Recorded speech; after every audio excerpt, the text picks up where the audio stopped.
Do you know what I hate the most about making YouTube videos? This is making the intro and outro. It's like, it's so unimportant, so repetitive that it's just not fun and I always mess it up. It's already the 7th time that I record this intro. Anyway, hopefully now it works. Today it's about video editing. Video editing to me is the most important point actually about making videos, because even if some of your shots suck or so, there's still a lot you can do in the edit to make your video interesting to watch. So today I have 5 tips for you to improve your travel videos. Finally, I think I have to make one cut, but that was okay.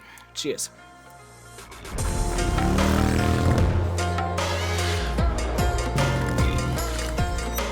It's raining right now. I'm not sure if you can hear that. I always use this AI voice isolation tool in Resolve. It actually works pretty good. Also cuts out my air conditioner. Anyway, let's start with the first technique, and that is the match cut.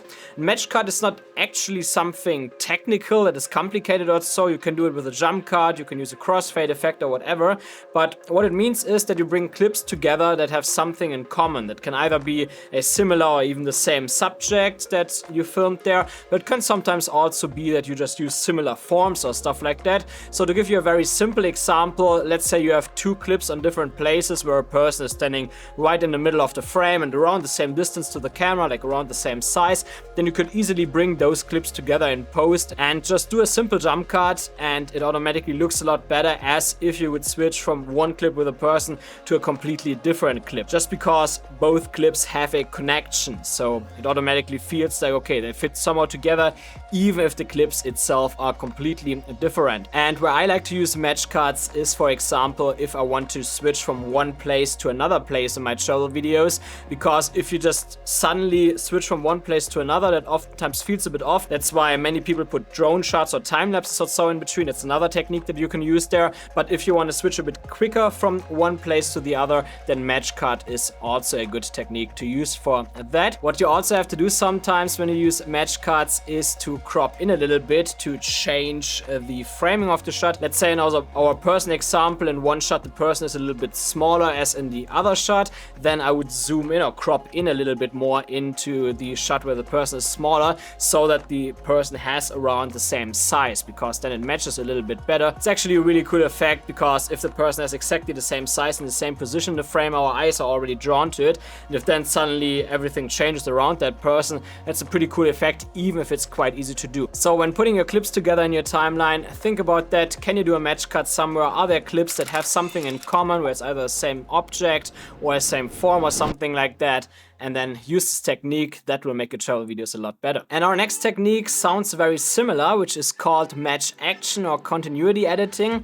And what I mean by that is that if you have maybe 2 shots or more of a certain action, but from different perspectives, or maybe even in different places or so, that the action should be cut on exactly the same position. I know that sounds very complicated, so let's make it a little bit easier to understand. Let's say you have some hiking footage and there's one wide shot of someone walking around and then a close-up shot of maybe only the feet. Let's say in the wide angle shot the left leg is moving forward and you cut while it's on the highest point, for example. Then you would also cut in that position or one frame further in the close-up shot, because then it feels like continuous motion. And I see that a lot. It's a mistake that you easily make as a beginner, that you just cut randomly and then it also feels random. And again, it does not only count for if you hike at the same place or something like that. If maybe you have one hiking shot in one place and then maybe on another location, but it's still someone walking around, it looks better if you match the motion exactly. So keep that in mind as well. Very simple technique. It's not hard to edit at all. Just have to skim through frame by frame a little bit to find the exact right position. And our next technique is quite infamous, seamless transitions. And here, when I talk about seamless transitions, I sometimes get asked in the comments when I publish some of my videos, what plugins did I use for those transitions and stuff like that. And here I want to tell you that seamless transitions are mainly not about plugins. There's also a bit you can do with Plugins, I come to that later, but seamless transitions in the first place mean that you end one clip in exactly the same way as you start the next one. Very simple example here. In the first clip, you slide your camera around and end the clip behind a wall. And then in the second clip, you start behind a wall and you also slide the camera out again. And then you can simply cut it so that it looks like a fluid motion where you just slide behind a wall and suddenly you're somewhere else or so. And if a jump cut doesn't work for that, maybe you add a slight crossfade effect, but nothing complicated. So you see these seamless transitions, when they're actually made good, they are actually done in camera, because you have to think about these transitions while you're shooting the video already. That's why actually quite often when I'm outside shooting videos, I try to start and end my clips behind something so that I can eventually make it a seamless transition later. So you see here again, to make these seamless transitions, you don't actually need plugins, and you don't even need really like high-end professional software. So, because you see, like, you only have to film it right, then you cut it at the right position, and you got a seamless transition. It's actually very easy to do, and you can do that in every free video editing app. So that's the very basic about seamless transitions. You can always do that, but I have one specific technique here that I want to show you, which is a bit more complicated, and you would rather use some pro software for it, but it's pretty cool. That's what I call the visual J cut. Like, you probably know J and L cuts already. We'll also talk about that in a second, which usually means that the audio of one clip already starts before the clip starts. But I take that even further by showing a part of the next clip in the first clip already. So in the example that you see here right now, you see this windmill, or what is actually called? In Germany we say Windrad. Windmill, it's actually a windmill. Really? Windmill sounds pretty old to me, but yeah, you see this windmill at first, and then my fiance blends inside, and then the rest of the clip blends inside. That's actually a bit more complicated to do. As mentioned, you definitely need pro software for that. So in that case, I used the so-called magic mask in DaVinci Resolve. You find that on the color page. It's actually quite easy to use. I use the color page quite a lot to do my effects instead of Fusion, because oftentimes it goes a bit faster. I actually talk more about that in my online course in DaVinci Resolve, because they also try to keep things pretty simple. Anyway, how I did it was that I at first did a copy or duplicated the clip with her. Then I extended this clip a little bit to the left, and I also made it a little bit smaller. And then I used this magic mask on the color page to mask her out. And by clicking right on the notes panel, you can select add alpha output, and then you can connect this blue dot to that blue alpha channel marker there, or output. And then everything that is black before, because of the mask, essentially becomes transparent, and that creates the overlay over the clip before. So you see, it's actually quite easy to do this effect. And then from there, all I have to do is to blend in her at first by simply adding a crossfade effect. And then I have to add another crossfade effect at the bottom so that also the background fades in smoothly. Of course, in reality, it took a little bit longer because I had to refine the masking a little bit, that it all looked smooth. And maybe if you're in Final Cut or so, it could also be that you sometimes have to mask out the object completely by yourself and track it. So it definitely takes a bit longer sometimes. If you use clips where it's very easy for DaVinci Resolve to detect the subject, then it's pretty much instant. It takes you maybe a minute or so to track it, depending on your device, and from there, like adding the rest, adding all the crossfades, etc., that goes so fast. After you've done this effect a few times, it will only take 5 minutes or so, but again, it depends on the shot. So definitely consider that as well if you sometimes don't really know how to transition from one place to the other. But of course, it mustn't always be so complicated if you want to have a smooth or seamless transition. There's also a plugin that I use quite often, and that is from MotionVFX, the plugin M-Shade and M-Fade. They are available for DaVinci Resolve and Final Cut. I think both plugins for Final Cut, only one for DaVinci Resolve, the Shade plugin.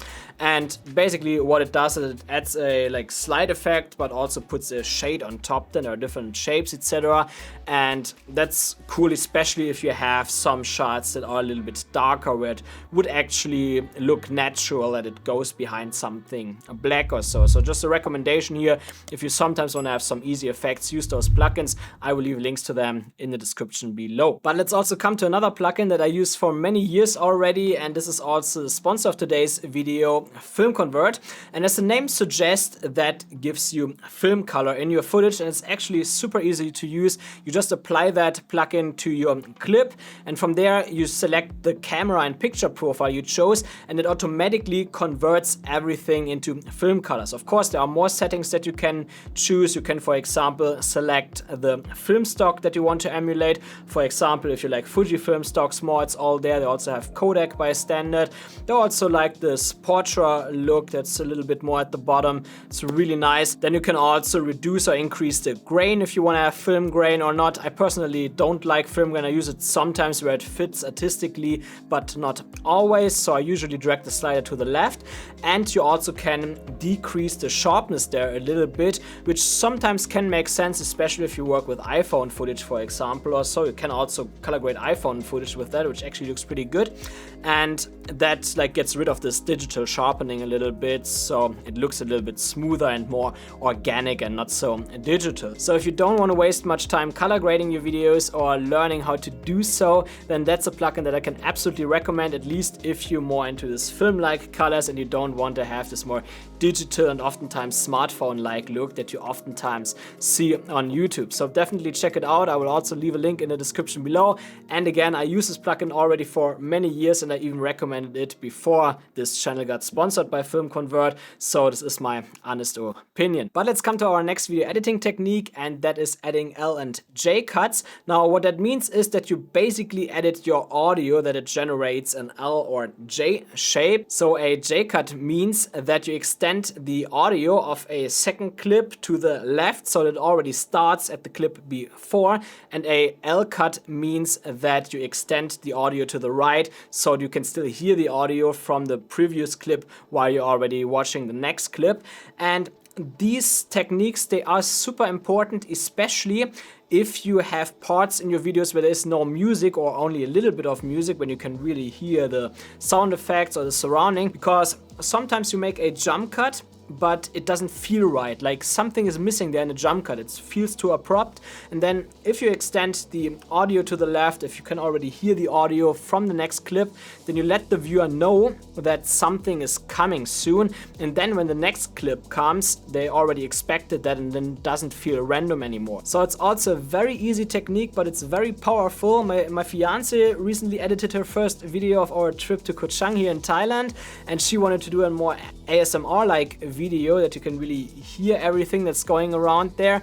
And we also had it sometimes when she was editing the video that it felt quite off, like suddenly there was a cut, and yeah, why is it cut there now? And then I told her, hey, do an L cut there, and it completely changed it. So if you're sometimes in that situation where it's something that just doesn't feel right, try that out. That might already fix it. And our fifth and last video editing technique is to use speed ramping. I've talked about speed ramping before, so I don't want to get too technical about it today.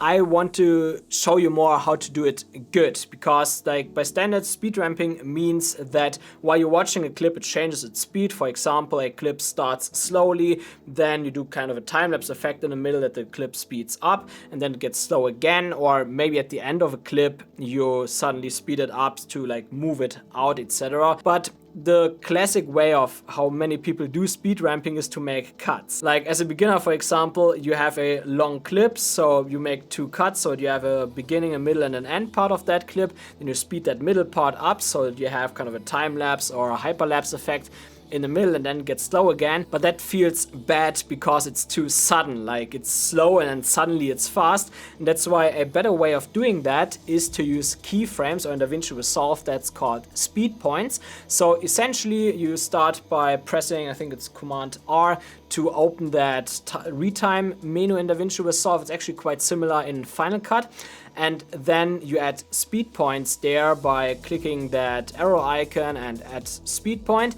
And then these speed points are essentially your cuts. Like there you tell the software that there you want to cut the speed. And after you set those speed points, you can make them smoother by opening the curve editor. And there you just click on that point and then on that little curve icon there, and then it smooths that out. Sometimes you still have to drag that curve a little bit around in those points so that it feels even smoother, because sometimes it's still not smooth enough or so, but generally DaVinci Resolve does a very, very good job, and it actually works quite easy again in Final Cut Pro. There you can also use that same effect to make that smoother. I think in Final Cut it's even faster and easier as far as I remember.